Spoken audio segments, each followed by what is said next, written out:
பிரியமானவர்களே, இந்த பகுதியில் வசிக்கிற எங்களுக்கு அருமையானவர்களே, ప్రియమైన వాళ్ళారా, ఈ ప్రాంతంలో మాకు అత్యంత ప్రియమైన వాళ్ళారా, இந்த மாலை நேரத்துல கர்த்தராகிய இயேசு கிறிஸ்து நாமத்தினாலே உங்களுக்கு வாழ்த்துதலை வணக்கத்தை தெரிவித்துக் கொள்கிறோம். ఈ సాయంకాల సమయంలో ప్రభువైన యేసుక్రీస్తు నామమున మీ అందరికీ మేము శుభములను తెలియజేసుకుంటున్నాం. நீங்க எங்க இருந்தாலும் கொஞ்ச நேரம் இந்த சுவிசேஷ வசனத்தை சொல்ல போகிறோம், கொஞ்சம் கவனியுங்கள். మీరు ఎక్కడున్నప్పటికీ ఈ సాయంకాల సమయంలో కొద్దిసేపు మీకు సువార్తను ప్రకటించబోతున్నాం.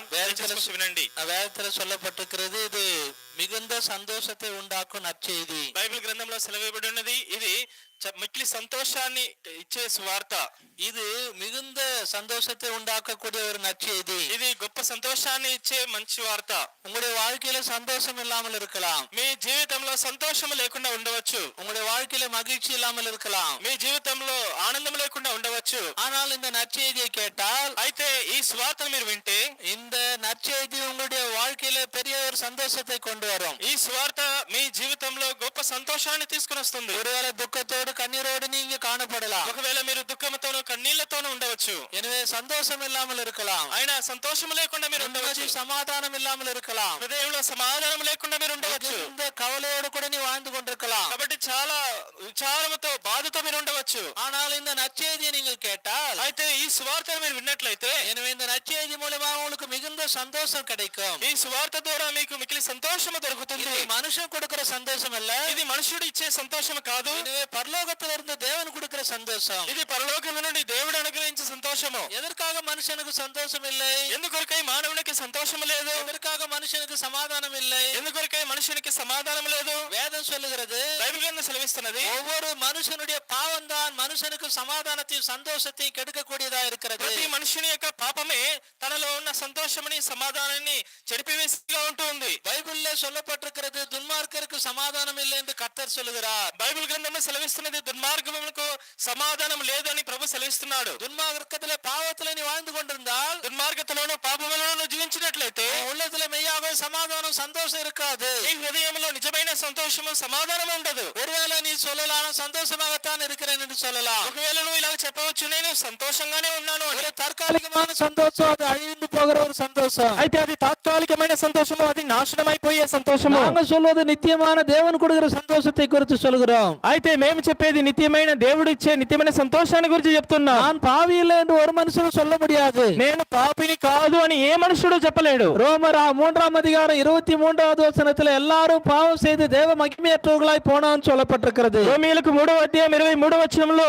ఏ భేదము లేదు, అందరూ పాపము చేసి దేవుడు అనుగ్రహించిన మహిమ పొందలేకపోతున్నారని రాయబడి ఉన్నది. நீதிமான் ஒருவனும் இல்லை, ஒருவனாகிலும் இல்லை என்று வேதம் சொல்லுகிறது. నీతిమంతుడు లేడు, ఒక్కడైనానూ లేడు అని బైబిల్ గ్రంథం సెలవిస్తున్నది. பிரசங்கி 7ஆம் அதிகாரம் 20வது வசனத்தில் விதமா சொல்லப்பட்டிருக்கிறது. ప్రసంగి గ్రంథం 7వ అధ్యాయం 20వ వచనంలో ఇలా రాయబడి ఉన్నది, ஒரு பாவம் செய்யாமல் நன்மையை செய்யத்தக்க நீதிமான் பூமியில இல்லை என்று சொல்லப்பட்டிருக்கிறது. ఏ పాపము చేయకుండా మంచి మేలే చేసే నీతిమంతుడు ఈ భూమిలో లేడు అని రాయబడి ఉంది. வேதத்திலே 1 ராஜாக்கள் 8ஆம் அதிகாரத்தில் சொல்லப்பட்டிருக்கிறது, பாவம் செய்யாத மனுஷன் இல்லையே என்று சொல்லப்பட்டிருக்கிறது. బైబిల్ గ్రంథంలో మొదటి రాజుల గ్రంథం 8వ అధ్యాయంలో రాయబడి ఉన్నది, పాపము చేయని మనుషుడే లేడు అని రాయబడి ఉంది. இந்த பாவத்துக்கு பரிகாரமாகத்தான் இயேசு கிறிஸ்துவானவர் இந்த பூமிக்கு வந்தார். కాబట్టి ఈ పాపముకు పరిహారముగా ప్రభువైన యేసుక్రీస్తు ఈ లోకానికి వచ్చాడు. பாவிகளை ரட்சிக்க கிறிஸ்து இயேசு உலகத்தில் வந்தார். పాపులను రక్షించుట కొరకే ప్రభువైన యేసుక్రీస్తు ఈ లోకానికి వచ్చాడు. பாவம் ரத்தம் சிந்துதல் இல்லாமல் பாவ மன்னிப்பு இல்லை என்று சொல்லி இந்த உலகத்தில் வந்து 33 வருஷம் வாழ்ந்தார். కాబట్టి రక్తము కార్చబడకుండా పాప క్షమాపణ లేదు అని చెప్పి ఈ భూలోకానికి వచ్చి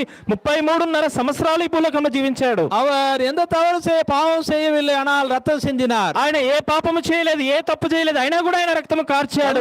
சிலுவையிலே అడిக்கப்பட்டார். ఆయన కలువరి సిలువలో కొట్టబడ్డాడు. உன்னுடைய பாவம் என்னுடைய பாவம், నీ పాపము నా పాపము, நீ அனுபவிக்க வேண்டிய தண்டனை அவர் ஏற்றுக்கொண்டார். నువ్వు నేను అనుభవించాల్సిన ఆ యొక్క శిక్షను ఆయన తీసుకున్నాడు. அவரை நீ விசுவாசித்தாலும் பாவம் மன்னிக்கப்படும். కాబట్టి నువ్వు విశ్వసించినట్లయితే నీ పాపము క్షమించబడుతుంది. உன் பாவத்தை நீ ஒத்துக்கொண்டால் உன்னுடைய பாவத்தை அவர் மன்னிப்பார். నీ పాపములను ఒప్పుకుంటే నీ పాపములన్నిటినీ ఆయన క్షమిస్తాడు. பாவ மன்னிப்பும் ரட்சிப்பும் ஆண்டவராகிய இயேசு கிறிஸ்து இல்லாமல் வேறு யாராலும் கிடையாது. పాప క్షమాపణ రక్షణ ప్రభువైన యేసుక్రీస్తు తప్ప వేరే ఎవరి ద్వారా కూడా దొరకదు. வேதத்தில் அப்போஸ்தலர் 4ஆம் அதிகாரம் 12வது வசனத்தில் சொல்லப்பட்டிருக்கிறது, బైబిల్ గ్రంథంలో అపోస్తల కార్యములు 4వ అధ్యాయం 12వ వచనం ద్వారా చెప్పబడి ఉన్నది. அவராலே என்று இயேசு கிறிஸ்துவாலே என்று வேறொருவரால ரட்சிப்பு இல்லை. ఆయన తప్ప అంటే ప్రభువైన యేసుక్రీస్తు తప్ప వేరే ఎవరి ద్వారా కూడా రక్షణ కలుగదు. அவர் ரட்சிக்கப்படும்படிக்கு வானத்தின் கீழங்கு மனுஷர்களுக்குள்ளே வேறொரு நாமம் கட்டளையிடப்படவில்லை. మన రక్షణ పొందుట కొరకై ఈ ఆకాశం క్రింద భూమిలో వేరొక నామము మనకి ఆజ్ఞాపించబడలేదు. அவரை நம்பும்போது, ఆయన నమ్మినప్పుడు, அவரை నోకి பார்க்கும்போது ఆయన వైపు చూసినప్పుడు